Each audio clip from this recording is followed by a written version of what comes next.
तो दोस्तों आज हम फिर से आपके लिए लेकर आए हैं देश दुनिया की सभी ताजा बड़ी खबरें। फटाफट एक एक कर विस्तार से आज आपको बताएंगे, तो वीडियो को अंत तक जरूर देखें। दोस्तों वीडियो बनाने में हमें काफी मेहनत लगी है, तो वीडियो को दिल से लाइक कर दें। जब दोस्तों पहली खबर में आपको बता दें कि मुसलमानों ने दिया अंग्रेजों को बड़ा झटका। ईसाई धर्म छोड़कर ब्रिटेन में 10 लड़कियों ने अपनाया इस्लाम धर्म, नहीं मानी ईसाइयों की बात, मुसलमानों की ब्रिटेन में बड़ी जीत।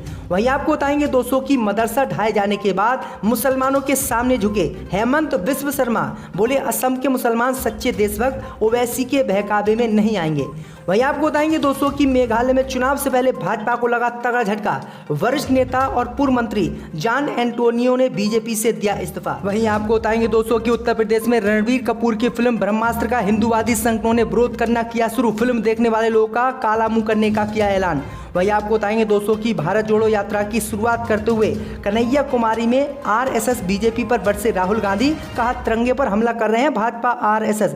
वहीं आपको बताएंगे दोस्तों की रेल हवाई अड्डे बेचने के बाद अब मोदी सरकार ने रेलवे की जमीन को बेचने का किया ऐलान। देश के लोग बोले धीरे धीरे हवा पानी भी बेच देंगे मोदी अमित शाह, पूरे देश पर इनने कर रखा है कब्जा। तो दोस्तों सभी खबरों को आपको एक एक कर बताने वाले हैं। वीडियो को लाइक कर चैनल को सब्सक्राइब कर दो और हमें कॉमेंट करके बताएं कि आपके जिले किस राज्य से हमारी खबरों को देख रहे हैं। इसी बीच पर तो दोस्तों अगली खबर की ओर, तो ब्रिटेन में इस्लाम से अंग्रेजों को लगा बड़ा झटका। ब्रिटेन में रहने वाली ईसाई लड़की ने कबूल किया इस्लाम धर्म, नहीं मानी घर वालों की बात। जब दोस्तों आपको बता दें कि ब्रिटेन में रहने वाली एक ईसाई लड़की मरियम ने 1 महीने में 4 बार कुरान पढ़ के इस्लाम धर्म कबूल कर लिया है। लड़की के इस फैसले से उसके घर वाले भी सन्न रह गए हैं, लेकिन लड़की अपनी जिद पर अड़ी हुई है। परिवार वाले लगातार उसे परेशान कर रहे हैं और कह रहे हैं कि इस्लाम धर्म छोड़कर वो ईसाई धर्म पर आस्था रखे, लेकिन लड़की ने साफ इनकार कर दिया है और उसने इस्लाम धर्म को अपनाते हुए कहा है कि किसी भी कीमत पर वो ईसाई धर्म में वापस नहीं जाएगी और इस्लाम धर्म सबसे अच्छा धर्म है। भैया आपको बता दें कि यहाँ तक कि उसकी दादी इसे मरियम की जिंदगी का एक दौर बता रही है। ब्रिटेन के प्लाय माउथ में रहने वाली मरियम की परवरिश क्रिश्चियन घर में हुई है। शुरू से ही उसकी आस्था यीशु से जुड़ी हुई थी, लेकिन जब वह किशोर अवस्था में पहुंची तो उसके मन में सवाल आने लगे कि आखिर हर परिवार को चर्च जाना क्यों जरूरी है। इसी दौरान उसने कई धर्मों की खोज की, कई धर्मों की किताब पढ़ी, लेकिन उसे सिर्फ इस्लाम धर्म समझ में आया और फिर उसने इस्लाम धर्म में आस्था जताते हुए मुसलमान बनने का फैसला किया, इस्लाम धर्म अपना लिया। तो ये बड़ी अपडेट आ रही दोस्तों कि ब्रिटेन में लगातार इस्लाम धर्म बढ़ रहा है। इसी बीच पर तो दोस्तों अगली खबर की ओर, तो मदरसे ढाए जाने के बाद बदले भाजपा के सुर। असम के मुसलमानों को भाजपा ने बताया सच्चा देशभक्त, बोले ओवैसी के बहकावे में ना आए मुसलमान। जब दोस्तों आपको बता दें कि असम के मुख्यमंत्री हेमंत बिस्व शर्मा ने बुधवार को राज्य में चल रहे मदरसा ढाने के अभियान को लेकर कहा कि अब तक ढाए गए सभी मदरसे असल में अलकायदा के कार्यालय थे। सीएम ने बताया कि प्रशासन ने 2 या 3 कथित मदरसों को ध्वस्त किया है। अब जो भी मदरसे गिराए जा रहे हैं उन्हें अब जनता ही गिरा रही है। उन्होंने कहा है कि मुस्लिम समुदाय के लोग ही इन मदरसों को नष्ट कर रहे हैं। उनका कहना है कि वे एक ऐसा मदरसा नहीं चाहते जहां अलकायदा के ऑपरेशन किए जाएं। हेमंत बिस्व शर्मा ने सांसद असदुद्दीन ओवैसी पर निशाना साधते हुए कहा कि अगर ओवैसी चाहे तो यहां आ सकते हैं। वह असम के लोगों को समझ सकते हैं कि असम के मदरसों को अलकायदा के कार्यालय रहने दें। उन्होंने कहा है कि मुझे नहीं लगता है कि असम का मुस्लिम समुदाय उन्हें ऐसा करने देगा, क्योंकि वे देश के सच्चे देशभक्त हैं। ओवैसी कोशिश कर सकते हैं लेकिन वह सफल नहीं होंगे और ओवैसी की बात मुसलमान नहीं माने, ओवैसी के बहकावे में नहीं आए। तो ये बड़ी अपडेट आई दोस्तों कि असम के मुख्यमंत्री ने ये बड़ा बयान दिया है। इसी बीच पर तो दोस्तों अगली खबर की ओर, तो मेघालय में भाजपा को लगा झटका। वरिष्ठ नेता और पूर्व मंत्री ने छोड़ी पार्टी। जब दोस्तों आपको बता दें कि मेघालय में आज बीजेपी को बड़ा झटका लगा है।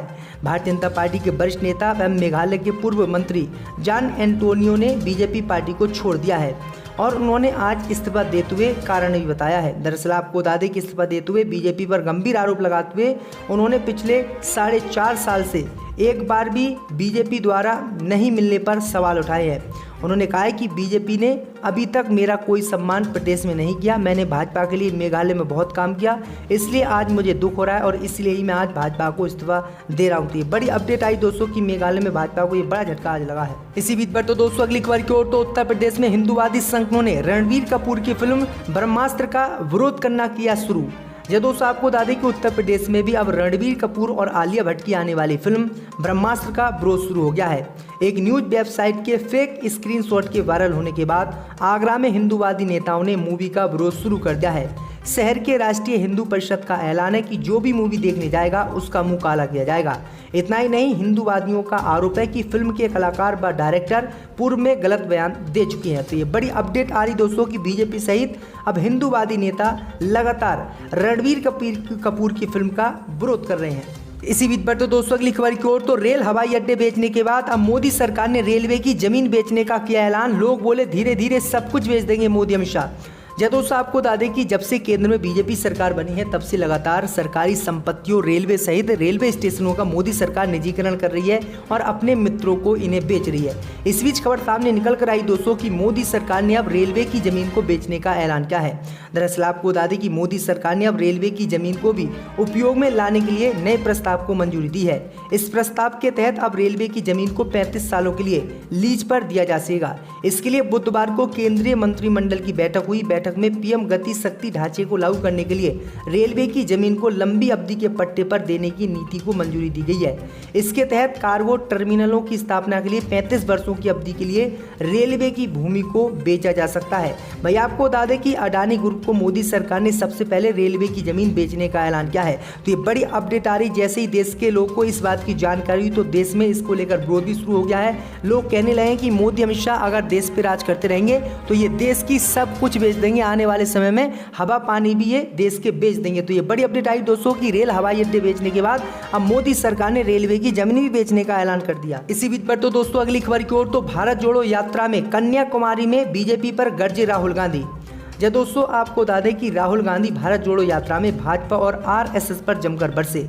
उन्होंने कहा कि वर्तमान दौर में भारत के राष्ट्रीय ध्वज तिरंगे पर लगातार हमले किए जा रहे हैं। उन्होंने कहा कि तिरंगा किसी एक जाति, धर्म या वर्ग से जुड़ा नहीं है। उन्होंने कहा कि तिरंगा आसानी से नहीं आता क्योंकि हर धर्म, क्षेत्र और भाषा के भारतीयों ने इसको अर्जित किया है। भाई आपको बता दें कि भारत जोड़ो यात्रा की शुरुआत करते हुए राहुल गांधी ने आरएसएस और भाजपा पर भी हमला किया। राहुल ने भाजपा आरएसएस पर भारत को धर्म और भाषा के आधार पर बांटने के आरोप लगाए।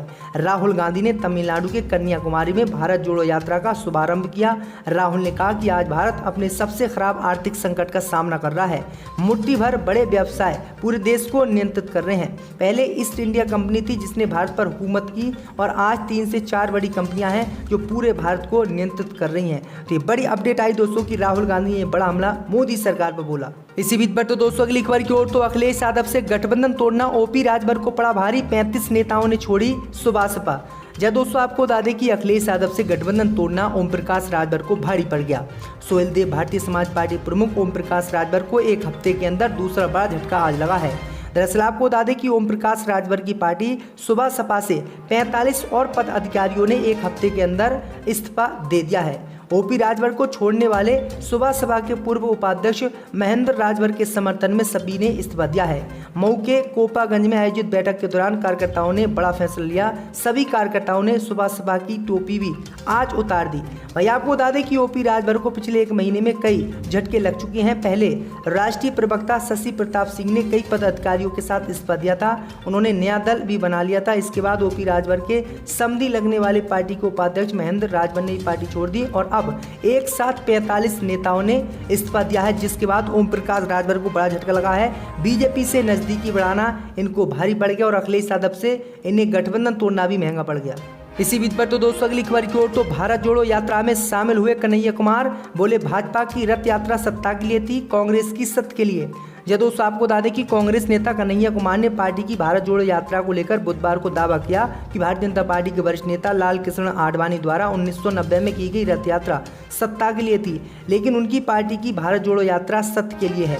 भारत जोड़ो यात्रा के दौरान राहुल गांधी के साथ जो 118 भारत यात्री कन्याकुमारी से कश्मीर तक पद यात्रा करेंगे, उनमें कन्हैया कुमार भी शामिल हैं। उन्होंने पीटीआई को दिए साक्षात्कार में कहा कि किसी भी भारतीय के लिए ये सौभाग्य की बात है कि वह इस यात्रा का हिस्सा बने। ये सिर्फ एक राजनीतिक यात्रा नहीं है, बल्कि इसके सांस्कृतिक सामाजिक पहलू भी हैं, लोग के मेल झोल भी होंगे। तो ये बड़ी अपडेट आ रही है दोस्तों। इसी बीच पर तो दोस्तों अगली खबर की ओर, तो गुजरात में आम आदमी पार्टी ने जारी की 10 उम्मीदवारों की तीसरी लिस्ट। अब तक 29 नामों की हो चुकी है घोषणा। जब दोस्तों आपको बता दें कि आम आदमी पार्टी ने 2022 में होने वाले गुजरात विधानसभा चुनाव के लिए अपने 10 उम्मीदवारों की तीसरी सूची बुधवार को जारी कर दी है। पार्टी ने अब तक 29 उम्मीदवारों के नामों की घोषणा की है। इससे पहले पार्टी ने 9 उम्मीदवारों की दूसरी सूची और 2 अगस्त को केजरीवाल ने 10 प्रत्याशियों की सूची जारी की थी। इस तरह आम आदमी पार्टी ने चुनाव से 3 महीने पहले ही अपने 29 उम्मीदवारों की लिस्ट जारी कर दी है। बता दें कि विधानसभा चुनाव के लिए अब तक आपको छोड़कर किसी भी पार्टी ने अपने प्रत्याशियों के नाम की घोषणा नहीं की है। आपके राष्ट्रीय संयोजक और दिल्ली के मुख्यमंत्री अरविंद केजरीवाल अब तक कई बार गुजरात का दौरा कर चुके हैं। अपने दौरे के दौरान उन्होंने आपके सत्ता में आने पर राज्य के सरकारी स्कूलों में सभी विद्यार्थियों को मुफ्त और गुणवत्तापूर्ण शिक्षा देने और निजी स्कूलों का ऑडिट कराने की घोषणा की है। तो ये बड़ी अपडेट आई दोस्तों की केजरीवाल ने ये बड़े ऐलान किए हैं।